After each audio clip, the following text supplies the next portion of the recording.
오늘의 주요 뉴스입니다. 주말인 오늘 경북 상주 낮 기온이 30도까지 오르는 등 초여름 날씨를 보였습니다. 유명 산과 유원지 바다 때이른 더위에 맞서거나 피하려는 나들이객들로 붐볐습니다. G7 정상회의 둘째 날 주요 7개국 정상들은 중국과 러시아를 겨냥해 경제 안보를 강화하는 내용의 성명을 발표했습니다. 젤렌스키 우크라이나 대통령은 히로시마에 도착해 내일 G7 정상회의에 직접 참석합니다. 윤석열 대통령이 우리나라 역대 대통령으로는 처음으로 히로시마 원폭 피해 한인들을 만났습니다. 내일은 기시다 일본 총리와 함께 원폭 한인 희생자 위령비를 참배합니다. 민주당 전당대회 돈봉투 의혹과 관련해 13시간 동안 검찰 조사를 받은 이성만 의원이 이정근 녹취를 두고 적극 반박했습니다. 검찰이 녹음에 등장하는 내용을 잘못 해석하고 있다며 돈을 준 사실도 전달한 사실도 없다고 부인했습니다. 후쿠시마 오염수 정부 시찰단이 내일 5박 6일 일정으로 후쿠시마로 향합니다.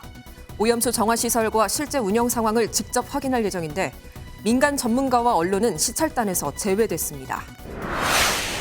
우리나라 상위 1%에 드는 부자는 대출 등을 뺀 순자산을 29억 원 넘게 가진 것으로 나타났습니다. 이들은 부동산과 주식 등 적극적인 재테크를 통해 재산을 증식하는 경향을 보였습니다. 여러분 안녕하십니까. 그늘을 벗어나면 햇살이 뜨거운 하루였습니다. 그래도 주말이죠. 걷고 뛰고 또 페달을 밟으면서 더위를 즐기는 사람도 많았습니다. 내일도 30도까지 오를 것으로 보이는데 황사가 예보돼 있습니다. 첫 소식 장진철 기자가 보도합니다. 도심이 뜨겁게 달아올랐습니다. 내리쬐는 햇살에 도로에는 아지랑이가 이글거립니다. 공원 분수대는 더위를 식히려는 아이들의 물 놀이터가 됐습니다.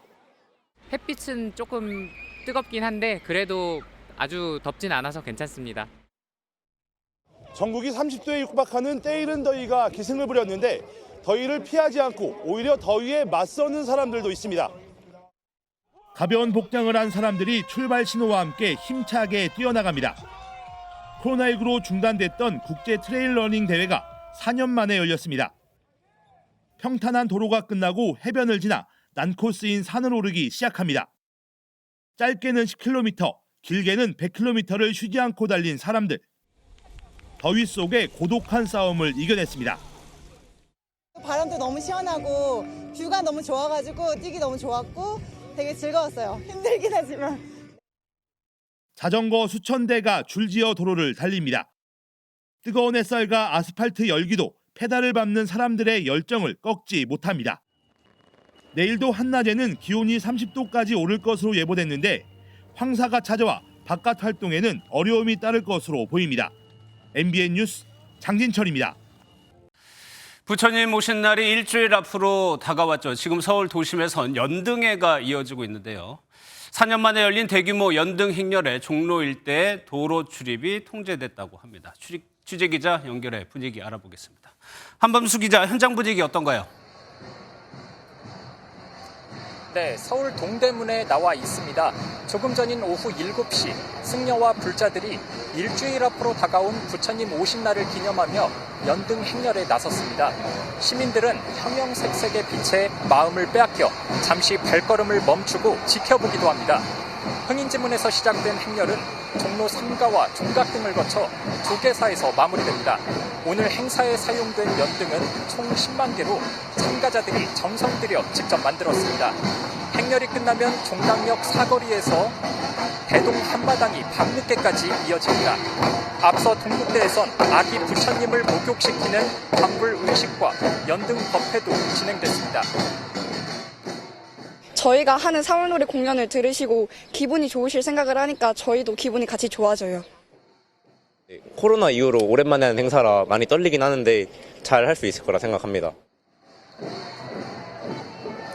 이번 연등회는 60개 불교단체에서 5만 명이 참가했는데 코로나 사태 이후 열린 불교 행사로 최대 규모입니다. 주최 측은 연등회를 통해 통일신라 시대부터 1200년 넘게 이어져 온 전통을 지키는 데 의미를 부여하고 있습니다. 경찰은 행사가 질서 있게 진행될 수 있도록 흥인지문에서 종각으로 이어지는 양방향 도로를 내일 새벽 3시까지 통제하고 주변 도로들 역시 진입을 제한할 계획입니다. 지금까지 동대문에서 MBN 뉴스 한범수입니다. 오늘 나들이에 나서는 분들도 많았습니다. 물가가 너무 올라서 외식하기도 망설여지는 요즘이지만 그나마 기름값이 떨어져서 부담이 좀 줄었다고 합니다. 이현재 기자가 취재했습니다. 서울 만남의 광장 휴게소입니다. 오후 2시, 주차장은 밀려 들어오는 차량들로 이미 꽉 찼고 상점마다 간식을 사려는 사람들로 북적입니다. 코로나19 엔데믹과 5월 잦은 연휴에 나들이 수요가 늘었습니다. 아무래도 좀 많이 다니죠. 가족들하고도 좀 놀러도 다니고. 먹거리에 놀거리에 물가는 다 올랐지만 그나마 최근 기름값 부담은 줄어 나들이객의 마음을 가볍게 해줍니다. 좀 멀리 바람 쐬라고 많이 가는 것 같아요. 크게 부담은 없는 것 같아요. 많이 싸져서 기름값 걱정 많이 덜게 된 것 같아요. 실제로 국내 주유소의 휘발유와 경유 가격은 동반 내림세를 보이고 있습니다. 휘발유는 3주 연속, 경유는 4주 연속 가격이 떨어졌습니다. 러시아 우크라이나 전쟁 여파로 유가가 치솟았던 지난해와 비교하면 최대 25% 내린 겁니다. 정유업계는 당분간 휘발유 가격 하락세는 계속되겠지만 경유 가격은 국제 가격 상승에 따라 보합세를 보일 것으로 전망했습니다. MBN 뉴스 이현재입니다. 지금 일본 히로시마에서는 전 세계 주요 7개 나라 G7 정상회의가 진행 중입니다. 이번 회의에서는 특히 중국과 러시아를 견제하는 목소리가 높습니다. 히로시마에 도착한 젤렌스키 우크라이나 대통령은 직접 지원을 호소할 계획입니다. 먼저 서영수 기자가 보도합니다. 트레이드 마크인 국방색 상의를 입은 젤렌스키 우크라이나 대통령이 일본 히로시마 공항에 도착합니다. 내일 G7 정상회의 마지막 날 세션에 참석하기 위해 프랑스 정부가 제공한 전용기를 타고 일본을 찾은 겁니다. 지난해 2월 전쟁이 시작된 후 젤렌스키 대통령이 동아시아 지역을 방문하는 건 이번이 처음입니다. 최근 유럽과 아랍을 돌며 외교 총력전에 나선 젤렌스키 대통령은 주요국 정상들을 직접 만나 대반격을 위한 지원을 호소할 계획입니다. Unfortunately, there are some in the world and here among you who turn a blind eye to those cages and illegal annexations. And I'm here so that everyone can take an honest look. 우크라이나를 흔들림 없이 지원하겠다고 약속한 G7 정상들은 밀착하는 러시아와 중국을 견제하기 위해 경제 안보를 강화하기로 뜻을 모았습니다. 공동 성명에는 반도체와 희토류 등 주요 물자의 공급망을 강화하고 최첨단 기술 유출을 방지해 평화를 위협하는 군사력 증강에 이용되는 것을 막자는 내용이 담겼습니다. And that we have the kind of full alignment that has been a hallmark of our approach to economic pressure since the start of this conflict. G7 정상들은 공동 성명에서 북한이 전례 없는 빈도로 탄도미사일을 발사하고 있다고 규탄하며 추가 도발 시 강력히 대응할 것이라고 경고했습니다. MBN 뉴스 서영수입니다. 윤석열 대통령은 참강국 자격으로 G7 정상회의에 참석하고 있습니다. 정상회의에서 3분간 발언도 있었습니다. 내일은 한미일 정상회담이 예정돼 있습니다. 이 내용은 히로시마 연결해서 직접 들어보도록 하겠습니다. 황재영 기자, 윤 대통령의 연설 어떤 내용이었나요? 네, G7 정상회의에서 우리나라를 포함한 참관국들이 참석하는 확대 세션이 오늘 오후 열렸습니다. 윤 대통령은 각 정상 중 3번째로 3분 동안 발언했습니다. 발언의 전체적인 음성은 공개되지 않았는데요. 식량과 보건 문제가 주제였던 확대 세션에서 윤 대통령은 주로 우리나라의 역할에 대해 연설했습니다. 먼저 식량 위기에 대한 단기적 지원으로 아세안 국가와 한중일 국가가 쌀 비축을 확대하겠다는 뜻을 밝혔습니다. 또 빈곤국을 지원하는 K-라이스벨트 구축 사업 계획을 발표했습니다. 김은혜 대통령실 홍보수석의 발언 들어보겠습니다. 글로벌 중추 국가로서 식량 취약국 지원에 앞장서고 개도국, 빈곤국 모두 공평한 접근을 보장받도록 기여하는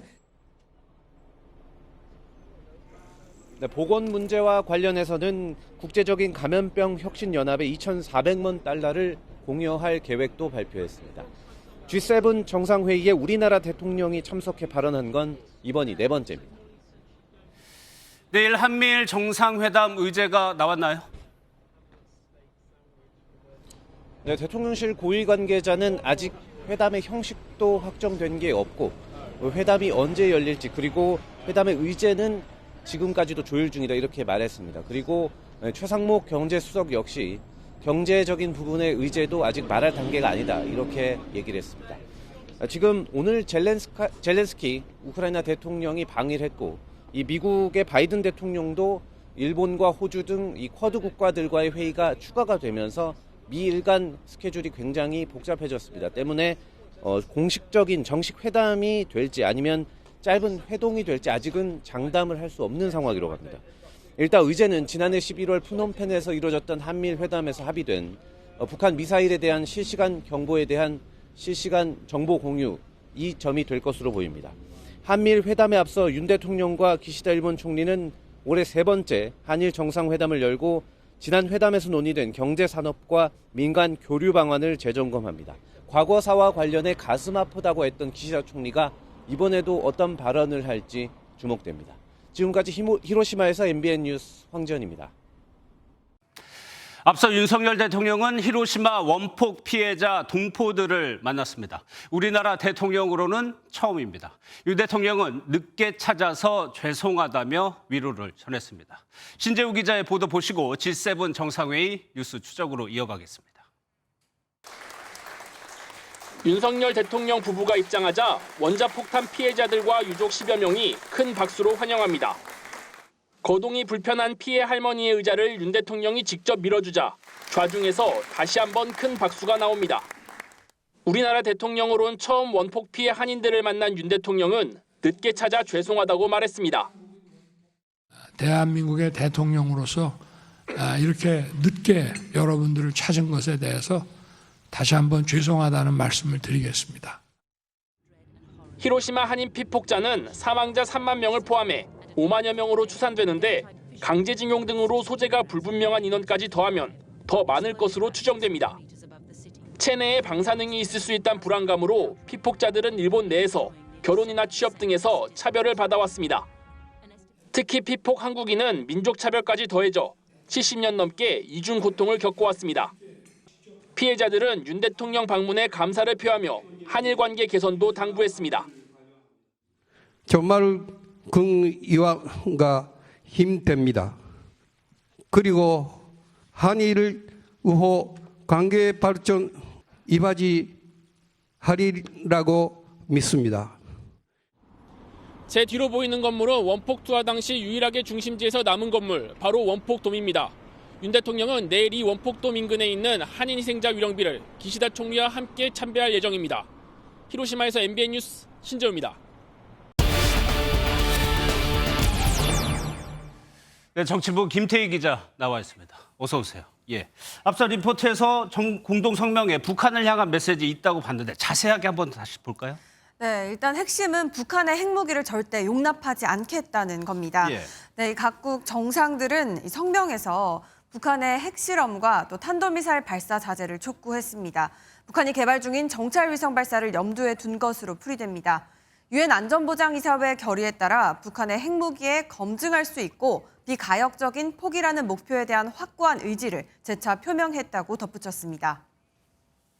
영내에 북한의 위협이 가장 큰 그런 도전 중에 하나다. 거기에 대해서 유엔이 제대로 기능하지 못하기 때문에 G7이 보다 적극적으로 북한 얘기도 담겼지만 이번 정상회의의 핵심 의제는 아무래도 러시아하고 중국에 대한 견제인 것 같아요.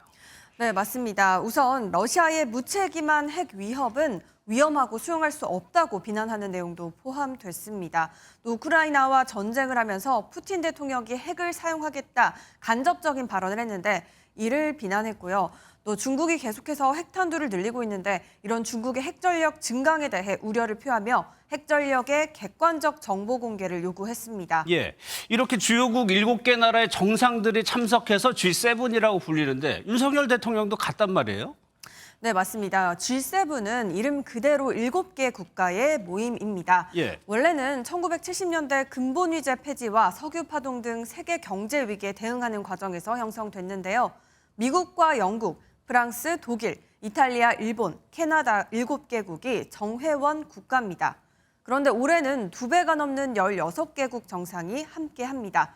윤석열 대통령을 비롯해 호주와 인도, 브라질, 베트남, 인도네시아, 코모로, 쿡 제도 등 8개 초청국 지도자와 젤렌스키 우크라이나 대통령이 참석했습니다. 예, 유독 이번에 이렇게 많은 정상들이 참석한 이유가 있을까요? 네, 앞서 기사에서도 봤지만 이 서방 국가들의 중국과 러시아에 대한 견제라고 보면 됩니다. 우크라이나 침략한 러시아 제재에 더 여러 국가들을 참여시켜서 압박하겠다는 겁니다. 또 중국의 부상 역시 미국과 일본이 원하지 않는 것이기 때문에 이를 차단하기 위한 연합전선을 구축한다고 볼 수 있습니다. 세계적 중심 국가들이 모여서 이런 소위 국제의 보편 가치 이런 걸 얘기하는 것 자체가 중국과 러시아에 대한 충분한 압박이 된다고 미국도 생각할 거고요. 이런 G7의 기류에 대해서 중국과 러시아는 뭐라고 얘기하고 있습니까? 네, 중국과 러시아는 반발하는 입장입니다. 우선 중국은 미국의 협박 외교와 그 해악이라는 보고서를 내놨고요. 또 중국 총리는 러시아 총리와 23일부터 이틀 동안 중국을 공식 방문해서 시진핑 주석과 만날 것이라고 밝혔는데요.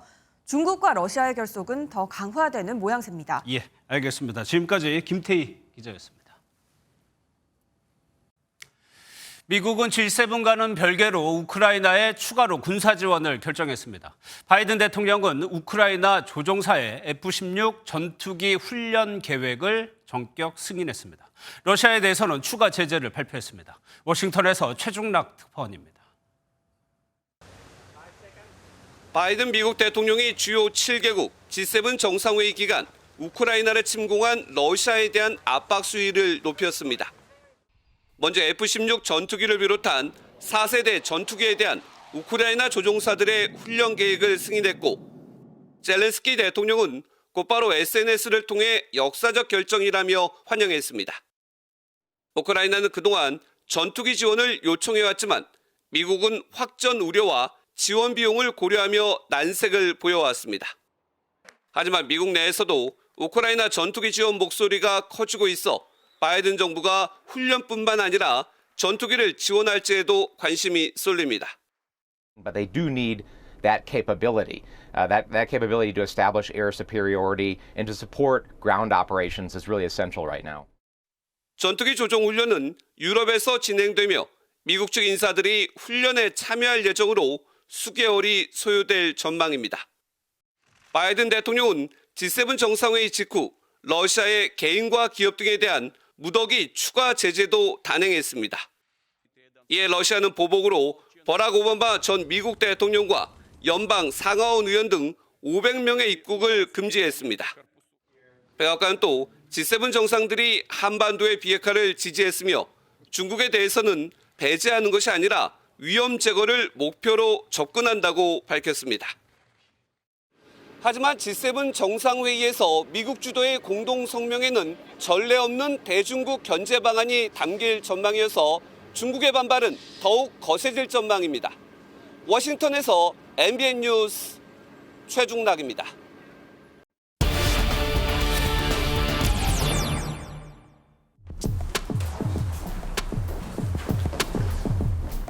제가 결백함을 주장을 했고 검찰이 지나치게 녹취록을 편향된 확증으로 이렇게 해석하는 거에 대해서 이건 무리한 수사다. 돈봉투를 이제 본 적도 없으시다는 건지 아니면 그 돈봉투 의혹에 관여를 안 하셨다는 건지.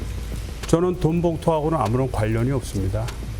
1,000만 원을 전달을 해서 자원봉사자들 밥값이나 이런 생활 경비로 제가 돈을 조달한 것이냐, 제가 전달한 것이냐, 그거에 대한 피의 사실이지 제가 돈봉투와 관련된 거는 저와 관련된 사실이 아닙니다.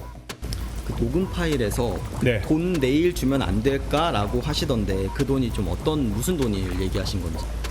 이정근 씨가 계속 돈 문제를 닥달을 하고 저한테 요구를 해서 제가 수차례 그거를 거절해 왔습니다. 이게 돈 문제가 아니라 우리 송영길 후보가 당선될 수 있도록 서로 돕자라는 취지로 설득하기 위해서 제가 돈을 준다는 구실을 붙였던 것입니다.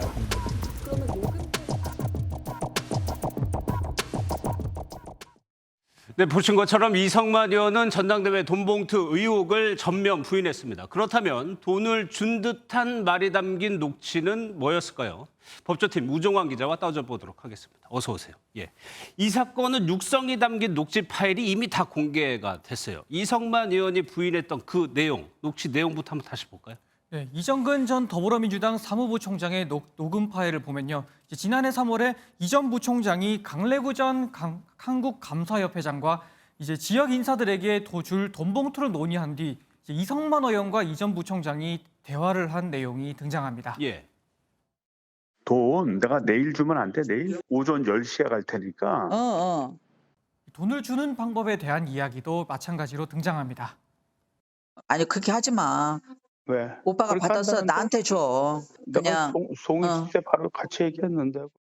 그러니까 들어본 것처럼 돈이란 단어도 나오고 우 기자가 얘기한 대로 방법도 나오고 있어요. 그럼 이 녹취 내용이 이성만 의원은 무슨 말이었다는 거예요? 이 의원은 그러니까 이 전 부총장의 요구를 거절하려고 했던 말이었다고 주장하고 있습니다. 예. 앞서 본 영상에서도 나왔지만 자꾸 이 전 부총장이 자기를 닥달을 하고 있으니 일단 거절은 했다. 그런데 한편으로 달래기도 해야 했는데 왜냐하면 일단 송영길 당시 민주당 당대표 후보가 당선이 돼야 하니 서로 으쌰으쌰 하자고 설득을 해보려고 일단 만나자라는 취지의 의미로 한 말일 뿐이었다는 겁니다. 또 두 번째 녹음은 이 전 부총장의 돈 요구를 피하려고 송영길 전 대표를 방패막이로 끌어들인 것일 뿐이라고 주장했습니다. 예. 돈 요구에 대해서 회피하기 위해서 박 씨한테 돈을 전달해 주겠다라고 얘기를 하면 저한테 더 이상 요구를 하지 않지 않겠습니까? 송영길 후보한테 얘기한 것이니까 더 이상 나한테 얘기하지 마라는 뜻으로 얘기를 합니다. 결국 거절하려고 했던 빈말을 가지고 검찰이 편향된 해석을 하고 있다는 주장인 겁니다. 예, 빈말이었다. 이 내용을 검찰 조사에서 얘기했을 걸로 보입니다. 그럼 여기에 대해서 검찰은 뭐라고 얘기를 하고 있어요? 이 검찰은 우리가 녹음 파일만 가지고 범죄다 이렇게 보는 게 아니다라고 말하고 있습니다. 예. 이 검찰 관계자는 녹음 파일 외에 여러 압수물과 관련 인물 조사를 통해서 실체에 상당히 접근했다라고 밝혔습니다. 이 돈봉투 살포 정황을 입증할 만한 증거를 어느 정도 확보했다는 뜻으로 풀이되는데 검찰은 이 의원에 대한 구속영장 청구도 검토하고 있습니다. 또 이르면 다음 주 초쯤에는 윤관석 의원도 불러서 소환 조사할 걸로 전망되고 있습니다. 알겠습니다. 여기까지 듣도록 하겠습니다. 우종환 기자였습니다. 다음 소식입니다. 오늘 아침 부산의 한 아파트 14층에서 불이 났습니다. 다행히도 주민들이 긴급 대피했고 큰 인명피해는 없었습니다. 이외 전국에서 벌어진 사건 사고 소식들 김영현 기자가 정리했습니다. 아파트 창문에서 시커먼 연기가 뿜어져 나옵니다. 부산의 한 20층짜리 아파트 14층에서 불이 났습니다. 이 불로 연기를 마신 주민 1명이 구조돼 병원으로 옮겨졌고 다른 주민 50여 명이 긴급 대피했습니다. 소방당국은 향초에서 불이 시작된 것으로 보고 정확한 화재 원인을 조사할 계획입니다. 소방대원들이 들것에 실린 남성을 크레인을 이용해 들어올립니다. 부산의 한 레미콘 공장에서 30대 남성 1명이 지상 3m 지점에 위치한 컨베이어 벨트에서 추락해 크게 다쳤습니다. 함께 작업을 하던 동료 작업자 1명은 컨베이어 벨트에서 넘어져 부상을 입었습니다. 사람을 있는지 모르고 조작하는 바람에 벨트가 움직이면서 떨어진 것 같습니다.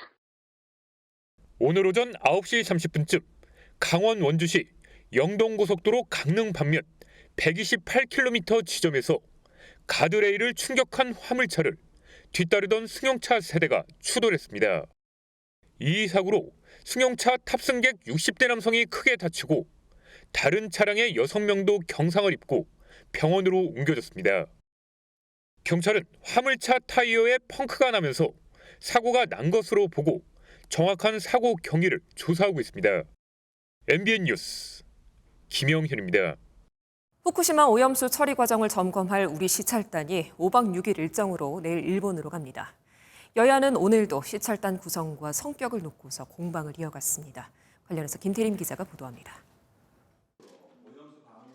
내일 일본으로 떠나는 후쿠시마 오염수 시찰단은 유국희 원자력안전위원회 위원장과 한국원자력안전기술원, 한국해양과학기술원 전문가 등 21명으로 구성됐습니다. 총 5박 6일 일정 중 나흘간 조사가 진행됩니다.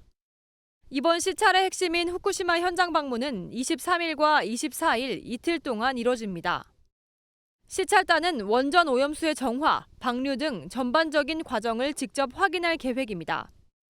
일본 측의 겁으로 민간 전문가와 국내 언론 등의 참여는 제외됐습니다. 민주당은 오염수 방출 규탄 대회에 참석하고 대한민국 대통령과 정부가 일본 정부에 동조할 이유가 없지 않냐며 비판했습니다. 식수로 먹어도 괜찮다는 사람 불러다가 그 아까운 돈 들여서 헛소리 잔치 하는 것 옳지 않다. 바로 대한민국 국민들의 생명과 안전을 지키는 대통령과 정부의 책임을 내어다 버리는 것이기 때문이다. 맞습니까, 여러분? 이에 대해 국민의힘은 방탄요, 묵지마 반일 선동이라며 맞섰습니다. 민주당이 반일 선동이나 하며 시민의 주말을 방해할 때가 아니지 않습니까? 썩어 무너지는 집안 단속부터 해야 되지 않겠습니까? 후쿠시마 시찰단의 검증 결과를 놓고도 여야는 다시 한번 치열한 공방을 벌일 전망입니다. MBN 뉴스 김태림입니다. 우리나라에서 상위 1%에 드는 부자 기준이 나왔습니다. 빚이 없이 순자산 29억 원이 있다면 부자입니다. 로또 1등에 2번 당첨돼도 어렵다는 대한민국에서 부자 되기, 시민들의 생각 함께 들어봤습니다. 김경기 기자입니다. 대한민국 상위 1%에 들려면 재산이 얼마나 돼야 하는지 시민들의 생각을 들어봤습니다. 상위 1% 같으면은 내가 생각하기로는 한 50억 정도는 이상 있어야 되지 않나. 또 몇십억은 되게 많을 것 같아서 상위 1%는 안 될 것 같아요. 그리고 100억 이상은 돼야 그래도. 한 보험사 분석 결과 2021년 기준으로 빚을 빼고 남은 집과 현금 등의 재산이 29억 원을 넘어야 부자로 불리는 상위 1%에 들어갔습니다. 올해 로또 1등 평균 실수령액이 13억 4천만 원인 점을 감안하면 2번 당첨돼도 1%에 들기 어려운 셈입니다. 이들은 1년에 일반 가구보다 3.5배 많은 평균 2억 1,571만 원을 벌지만 생활비는 월 522만 원으로 1.7배 정도만 더 씁니다. 여윳돈은 부동산과 주식 등 재테크에 적극적이고 노후연금 가입도 늘고 있습니다. 진짜 부자 상위 0.1%의 기준선은 훌쩍 뛰어 76억 원. 그래도 좀 사는 상위 10%는 9억 원대였습니다. 중산층도 뭐 15억에서 20억? 네, 15억 정도 넘으면. 다만 올해는 부동산 가격이 떨어지면서 상위 1% 기준선이 낮아질 가능성도 있습니다. MBN 뉴스 김경희입니다. 1970년대 고 정주영 회장 시절에 국민차로 등극했던 현대차의 포니 기억하시죠? 그런데 포니의 형제, 포니 쿠페가 있었다는 사실을 혹시 아시나요? 빛을 보지 못하고 사라졌던 포니 쿠페가 49년 만에 부활했습니다. 그리고 수소차 디자인으로의 환생도 함께 예고했습니다. 정규혜 기자입니다. 엄청난 속도로 달리다 과거와 현재, 미래로 향하는 스포츠카.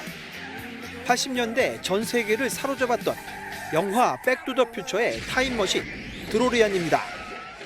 미래형 콘셉트카 느낌의 이 차량은 다름 아닌 국산 1호차 포니와 함께 제작됐던 포니 쿠페에서 영감을 얻어 탄생했습니다. 영화에 등장할 정도로 독창적인 디자인을 갖췄지만 고 정주영 회장과 현대차에겐 아픈 손가락입니다. 해외 수출 전략 차종으로 개발됐지만 당시 석유 파동과 글로벌 경기 침체로 양산에 들어가지 못한 겁니다. 비운의 주인공이었던 포니 쿠페가 49년 만에 화려하게 부활했습니다. One more thing is about the concept car you are going to see here. It's made in metal, it's real, and running as the best tradition of me and my father. 과거를 돌아보고 앞날을 조명하겠다는 의지를 담았다는 설명입니다. He realized his vision of creating an original Korean car. He was right about that for sure. We are here today, 50 years after the humble beginning of the Pony. 현대차는 복원된 포니 쿠페의 디자인을 계승한 고성능 수소차도 공개, 미래 비전과 방향성을 보여줬습니다. MBN 뉴스 정규혜입니다. 누구나 한 번쯤 전원주택에서 사는 꿈 꾸곤 합니다. 그런데 지으려 하면 돈과 시간 앞에서 막막해지기 일쑤죠. 이런 어려움을 덜어줄 조립식 단독주택 시장이 요즘 뜨고 있다고 하는데요. 어떤 모습인지 배준우 기자가 취재했습니다. 설계 도면에 따라 기계가 자동으로 못을 박아 벽체를 고정시킵니다. 레일을 따라 벽체가 이동하면 기계가 다가와 뒤집습니다. 완성된 벽체와 바닥을 합치면 조립식 주택의 구조물이 제작됩니다. 이렇게 제작된 주택의 구조물들을 현장으로 옮겨 조립하고 외장재 등 마무리 공정을 마치면 2주 만에 단독주택이 완성됩니다. 건축 허가를 받은 뒤 설계를 하면 주택 완성까지 걸리는 시간은 약 2달. 평당 건축비는 600만 원대로 기존 단독주택 건축비의 90% 수준입니다. 8.7평짜리 소형 주택부터 54평형까지 원하는 크기와 구조로 설계할 수 있습니다. 아무래도 아기가 좀 마음껏 뛰어놀 수 있을 만한 공간을 찾다 보니까 좀 주택을 원했고 좀 공기도 단축되고 가격적으로도 좀 가성비가 있어서 여러 개 모듈을 한 번에 제작함으로써 그 인력도 절감이 되고 품질도 맞출 수 있어서 훨씬 효과적으로. 국내 조립식 주택 시장은 3년 만에 5배 넘게 성장할 정도로 각광받고 있어 단독주택의 새로운 변화를 가져올 전망입니다. MBN 뉴스 배준우입니다. 미술계의 올림픽이라 불리는 베니스 비엔날레의 건축전이 오늘 막을 올렸습니다. 우리나라는 세계 인구가 정점에 달할 2086년에 주목하고 기후위기, 또 인구 감소, 이주민 문제를 심도 있게 조망하고 있습니다. 그 현장에서 김문영 기자가 전해드립니다. 관람객들이 파란색과 초록색, 노란색 부저 중 마음에 드는 한 개를 손바닥으로 누릅니다. 베니스 비엔날레 한국관에서 퀴즈쇼 형식으로 던진 14개의 질문에 답을 하는 모습입니다. 대재앙 앞에서는 국가가 의미가 있을지, 기후 난민이 생겨도 국경을 지켜야 할지 등 심도 있는 질문이 이어집니다. 관람객인 게임의 참여자들은 하루 단위로 누적된 게임의 결과값을 이곳에서 확인할 수 있습니다. 올해 평년 대비 기온이 얼마나 오르게 될지, 또 소득 불평등은 어떻게 될지를 점쳐볼 수 있는 것인데요. 전시가 끝나는 11월에는 2086년의 결과값도 확인할 수 있습니다. I hope that people would feel that they have a direct relationship with environmental crisis, and that their actions could actually make a difference and have an impact. 작가들은 인구 감소로 처치곤란 빈집이 늘어난 해안도시 군산에서 지붕도 뜯어왔습니다. 두세 사람의 힘으로도 해체할 도구를 개발하며 집이 자연과 조화될 가능성을 엿본 겁니다. 경기도에서는 아열대 기후 폐교에서의 이주민의 문화활동을 상상했고, 인천에선 인구가 줄어드는데 재개발이 필요할지 질문을 던집니다. 2086년은 인구수가 정점에 다다르는 만큼 지금 지구가 가지고 있는 모든 문제들이 가장 최고조에 달하는 점이라고 생각을 하는 거고요. 베니스 비엔날레 건축전은 오는 11월 26일까지 계속됩니다. MBN 뉴스 김문영입니다. 배드민턴 국가대항 단체전에 출전한 우리 대표팀이 어제는 일본, 오늘은 난적 말레이시아를 꺾고 결승에 올랐습니다. 그 원동력에는 배드민턴의 여왕 안세영이 있었습니다. 이제 남은 것은 6년 만에 우승입니다. 김한준 기자입니다. 안세영의 공격을 2번이나 받아내지만 계속되는 강한 스매시에는 속수무책입니다. 예상치 못한 느린 공격에 상대 선수가 넘어지기도 합니다. 안세영의 마지막 드롭샷이 성공하며 경기는 2대0으로 종료됩니다. 한국 배드민턴 간판 안세영이 말레이시아와 1승 1패로 맞선 세 번째 경기에서 승리를 가져오는 모습입니다. 어제 오늘 많이 뛰어서 그런가 몸이 되게 무겁기도 했고 또 많이 아프더라고요. 제가 하고 싶은 배드민턴을 하다 보면은 또 내 팀에 도움이 될 것 같아서. 기세가 오른 우리 대표팀은 네 번째 경기인 남자 복식에서도 말레이시아를 격파하며 3승 1패로 결승에 진출했습니다. 2년마다 열리는 수디르만컵에서 한국이 결승에 오른 것은 6년 만에 처음입니다. 세계 랭킹 2위 안세영은 이번 대회에서 세계 1위인 일본의 야마구치와 3위 타이완의 타이징을 모두 이기며 팀을 결승에 올려놓았습니다. 안세영이 결승에서 맞붙을 것으로 보이는 세계 랭킹 4위 중국의 천이페이마저 꺾는다면 명실상부한 세계 최강자로 거듭날 전망입니다. MBN 뉴스 김한준입니다. 쾌청한 하늘 아래 공기도 깨끗해서 나들이 하기 더없이 좋은 주말이었습니다. 하지만 아쉽게도 내일은 대기질이 탁해지겠습니다. 북서풍을 타고 황사가 유입되면서 미세먼지 농도가 짙어지겠는데요. 내일 중부지방은 오후에, 전북은 밤에 매우 나쁨 수준까지 치솟겠습니다. 또 오전까지 대부분 지역에서 안개도 짙게 끼겠습니다. 특히 중부 서해안과 호남, 경남 내륙은 가시거리가 200m 미만으로 좁혀지겠습니다. 내일 하늘 자체는 맑겠지만 시야가 뿌연 곳이 많겠고요. 새벽 한때 수도권과 영서에는 천둥, 번개를 동반한 5mm 미만의 비가 내리겠습니다. 지역별 내일 기온입니다. 중부지방 아침은 대부분 15도 안팎으로 출발하겠고 낮 기온은 서울이 24도로 오늘보다 3도가량 낮겠는데요. 반면 강릉은 30도까지 오르면서 한여름처럼 덥겠습니다. 남부지방 낮 기온은 광주 26도, 대구는 28도까지 오르면서 오늘과 비슷하겠습니다. 다음 주 월요일에는 황사의 영향으로 대기질이 탁한 곳이 많겠습니다. 날씨였습니다.